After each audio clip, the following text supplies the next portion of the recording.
सोचो कहीं ऐसा तो नहीं है तुमको ही इदराक न हो, जो दिल चाहे खबर बना दो इतने भी बेबाक न हो, कुंडा सहाफत करने वालों जरिया खबर हो माश न हो, सबके गिरेबां झांकने वालों क्यों अपना गिरेबां चाक न हो।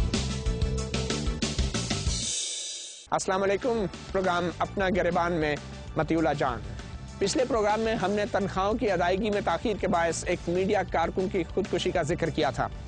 आज हम देखेंगे कि वज़ारत इत्तलात व नशरियात ऐसे वाक़यात को रोकने के लिए क्या कर सकती है। हुकूमत और मीडिया के दरमियान पोशीदा और गैर पोशीदा ताल्लुकात के बारे में कभी खुलकर बहस नहीं हुई। आज हम प्रोग्राम अपना गिरेबान में हुकूमत और मीडिया के दरमियान ताल्लुकात के उन पहलुओं पर रोशनी डालेंगे जो खुद हुकूमत और मीडिया के लिए भी काबिल फ़ख्र नहीं। एक तरफ आज़ादी सहाफ़त का अलमबरदार मीडिया तो दूसरी तरफ आज़ादी सहाफ़त की सियासत करने वाली हुकूमत। हमने बात की साबिक़ वज़ीर इत्तलात व नशरियात कमर ज़मान कायरा से, जो इस वक्त हुक्मरान जमात के सेक्रेटरी इत्तलात व नशरियात भी हैं, और मीडिया और हुकूमत के ताल्लुकात के मुख्तलिफ पहलुओं पर गुफ्तगू हुई। आइए देखते हैं।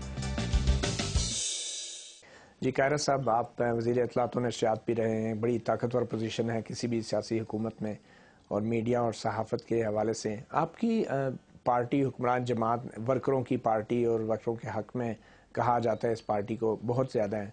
तो अभी तक जो मीडिया के वर्कर हज़रात हैं, हमने सुना हाल ही में खुदकुशी की एक मीडिया के कारकुन ने लाहौर में, उसको 5 माह से तनख्वाह नहीं मिली थी, और ये सब कुछ आपके हुकूमत के होते हुए हुआ, आपकी हुक्मरान जमात के होते हुए हुआ। तो आपका क्या मसला कहाँ पे है और आपकी हुकूमत क्या कर सकती थी जो नहीं किया गया? मतीउल्लाह साहब, ये जर्नलिस्ट 2 तरह के विक्टिम्स होते हैं। एक तो वो दहशतगर्दी का या उन इंतहा पसंदना रवैयों का या उस अथॉरिटेरियन रूल का शिकार रहे हैं जिनके ख़िलाफ़ उन्होंने रिपोर्टिंग की, शहादतें भी हुई हैं, ज़ख्मी भी हुए हैं, उनकी फैमिलीज़ भी बड़ी सफ़र की हैं।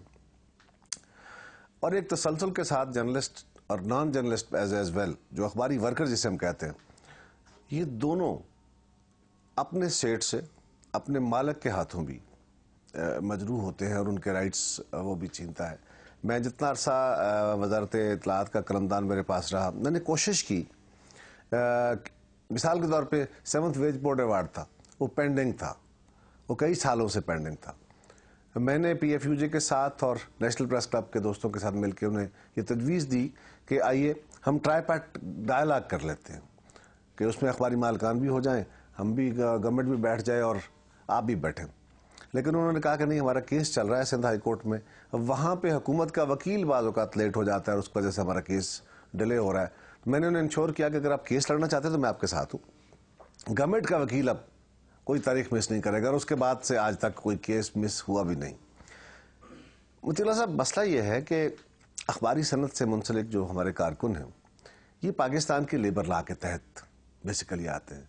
अनफॉर्चुनेटली कंट्रेक्चुअल एम्प्लॉयमेंट का और एक पैरेलल कोई इदारा खड़ा कर लिया, उसके तहत आपने मुलाजमत वहाँ से दे दी, काम यहाँ पे ले लिया, ताकि वो लेबर लॉज के जो क्लास है उससे वो बच सके।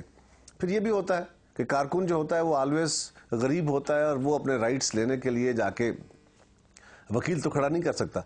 तो मेरे दौर में मैंने कोशिश की, अब भी इंशाल्लाह डॉक्टर साहब भी ये कोशिश करेंगी कि अगर किसी अखबारी जर्नलिस्ट को या नॉन जर्नलिस्ट को इवन ये होता है प्रॉब्लम कि उनको वकील करने के लिए उनके पास पैसे नहीं होते, तो हम उसके लिए सपोर्ट जरूर फराहम करेंगे। साहब, आपने कानूनी पेचीदगियों का जिक्र किया, वाज़ेह है, हुकूमती वकील के पेश होने का भी जिक्र किया। वेज बोर्ड के हवाले से सिंध हाई कोर्ट में हुकूमत का मौक़िफ़ क्या है और हुकूमती वकील का, आपने जानने की कोशिश की? हमारा मौक़िफ़ बड़ा वाज़ेह है जी। उसमें सिंध हाई कोर्ट के अंदर इस वक्त इम्प्लीमेंटेशन रुकी हुई है कि जो कलेक्शन ऑफ दैट या जो उसकी इम्प्लीमेंटेशन है, अगर कोई इदारा नहीं करता तो उसका तरीक़ाकार क्या होगा, वो तयशुदा है और मालिकान ने उसको चैलेंज किया हुआ है। हम जो ऑलरेडी पास्ड रूल है, ये जो उसके क्लासेस पास हुई हैं, हम उसके साथ हैं। We are with the journalist, not with the owner. क्या मतलब क्या है इसका? देखिए, उसमें क्लासेस क्या है, फर्ज करें कि क्या इम्प्लीमेंटेशन का तरीका होगा। अगर कोई मालिक उस पर अदायगी नहीं करता तो फिर उसका लैंड रेवेन्यू एक्ट के तहत उसकी रिकवरी होनी चाहिए, या गवर्नमेंट को उसमें इंटरवीन करना चाहिए, या लेबर कोर्ट को उसमें इंटरवीन करना चाहिए। तो उसके अंदर जो जर्नलिस्टों का ऑलरेडी तयशुदा है कि बिल्कुल इसमें स्टिफ लॉज होने चाहिए, मालिकान को मजबूर होना चाहिए, और उसके अगर वो नहीं होते तो इमीडिएट وہ لمبا کوٹ والا راستہ نہیں بلکہ امیڈیٹ ریمیڈی کے طور پہ اس کی ریکوری ہونی چاہیے اور اخباری کارکنوں کو ان کا حق ملنا چاہیے. ہو کیا رہا ہے؟ ایک اور ہو کیا رہا ہے اصل میں؟ آپ نے کہا ہونا چاہیے، ہو کیا رہا ہے اس وقت تک؟ تو جی دیکھیں، بہت دوستوں کے ساتھ یہ زیادتیاں ہوتی رہیں. کسی ادارے نے 4 مہینے تنخواہیں نہیں دی، 6 مہینے تنخواہیں نہیں دی، تو ہم ان مالکان کے ساتھ بھی بات کرتے تھے. گورنمنٹ تو بیسیکلی میڈیٹر کے طور پہ تھوڑا بہت ان کو کہہ سکتی ہے. ہمارے پاس کوئی ٹول ایسا نہیں، لیگلی ایسا کوئی ٹول نہیں ہے جو استعمال کر کے ہم مالکان کو مجبور کر سکے کہ آپ ان کی تنخواہیں ان کو دیں.